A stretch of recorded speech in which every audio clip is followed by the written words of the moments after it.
జన్మమెత్తితిరా అనుభవించితిరా జన్మమెత్తితిరా అనుభవించితిరా బ్రతుకు సమరములో పండిపోయితిరా బ్రతుకు సమరములో పండిపోయితిరా. మా పక్కింట్లో సుబ్బారావు ఉన్నాడు కదండి, వాడు పొద్దున్నే లేస్తుంటే పని లేక లేస్తున్నాడేమో అనుకున్నా, కానీ నాకు పెళ్లి అయ్యాక తెలిసిందండి పని లేక కాదు, పెళ్ళామంటే భయం వేసి లేస్తున్నాడు.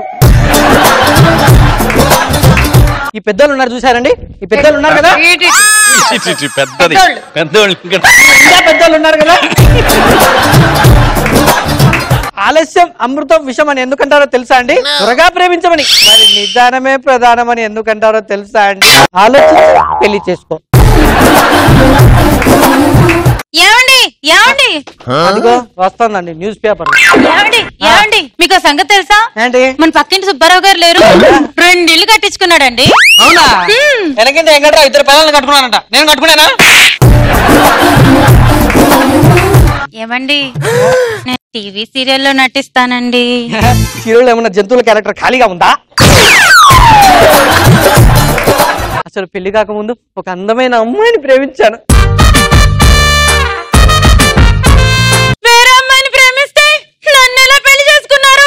అసలు మా ఇళ్లలో పెళ్లి ఒప్పుకోక మేమిద్దరం ఇంట్లోంచి పారిపోయి పెళ్లి చేసుకుందామని మొత్తం ప్లాన్ చేసి, కానీ దానికి ఏమంటామని తెలీదు, ఇంట్లోంచి పారిపోయి వేరే వాడిని పెళ్లి చేసుకుంది.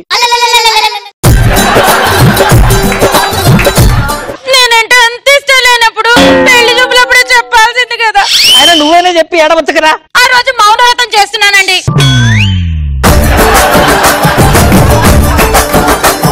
అసలు వీళ్ళు పెళ్లికి ముందు మౌనవ్రతాలు ఎందుకు చేస్తారో తెలుసా అండి? పెళ్లి అయినాక మొగుళ్ళని మౌనంగా ఉంటాం, వాళ్ళు చేసే సైకిల్ కూడా వీళ్ళు ముందే ప్రాక్టీస్ చేస్తారు. వీళ్ళు అసలు పెళ్లి అయ్యాక మొగుడి పరిస్థితి ఎలా ఉంటుందో తెలుసా అండి? నాకు చాలా కాల క్రితం బాల్యాన్ని ఇచ్చావు, ఇలా తీసేసుకున్నాం. మళ్ళీ ఎవరాన్ని ఇచ్చావు, అది కూడా లాగేసుకున్నాం. భార్య నుంచి చాలా సంవత్సరాలైంది స్వామి, మర్చిపోయినట్టున్నాం. ప్లీజ్.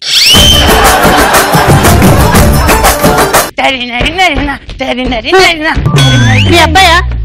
హాయ్ హాయ్ అమ్మమ్మ, హాయ్ అమ్మమ్మ.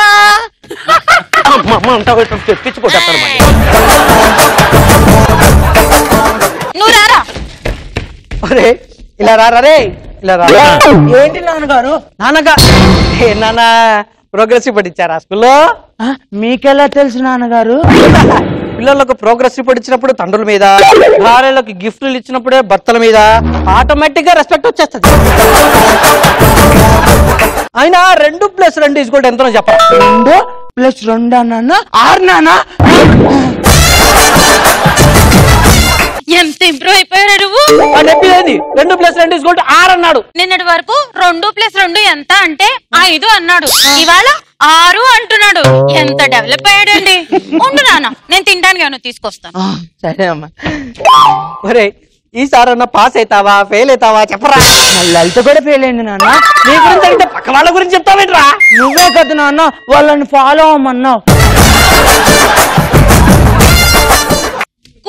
నీ ఫేవరెట్ ఐటమ్ మనకేం చేత కాదుగా. రత్తాలు రత్తాలు రత్తాలు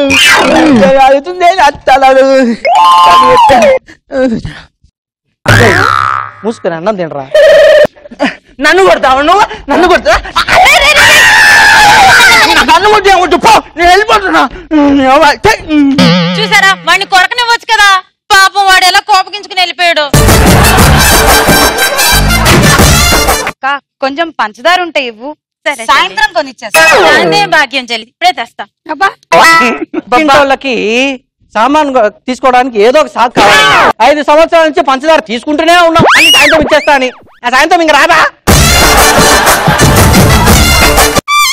తీసుకో చెల్లి. అయినా ఎప్పుడు చూసినా ఈ గొడవలేంటక్క? రోజు గమనిస్తున్నాను, మీ ఇంటికి ఎంతో మంది వచ్చిపోతున్నారు కదా. ఇంతకీ మీ ఆయన ఏం చేస్తుంటాడేంటి? అప్పుల్లే. పెళ్ళాన్ని పోషించలేని వాడికి పొగరెందుకో? పంచములు పనిచేస్తా. అయినా ఎన్నున్నా మనమే సర్దుకుపోవాలి. అవునే రత్తాలు, నీ మౌడు నేను భరించలేక వదిలి పారిపోయాడంట. నన్నేమన్నా అంటాను, మా ఆయన ఏమన్నా అంటే మాత్రం అస్సలు ఊరుకోను. ఆయన అసలే మంచోడు కాదు. నేను ఎందుకు చేసుకుంటాడు? ఇలాంటోడితో ఎలా కాపురం చేస్తున్నావే? ఏం చేస్తాను, నా కర్మకు దొరికాడు. ఒక్క నిమిషం నాన్న, వస్తున్నా, నేను వస్తున్నా. నువ్వు వచ్చి చేయి నాన్న, అర్థమైంది. నువ్వు వచ్చి చేయి, అర్థమైంది. ఏం మాట్లాడుతున్నావు?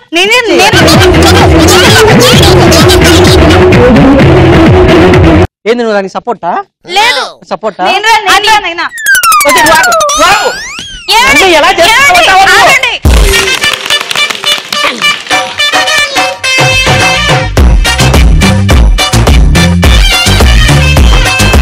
బాగా చేశారు కానీ పెళ్ళాలని కొట్టకూడదు. Okay, domestic violence.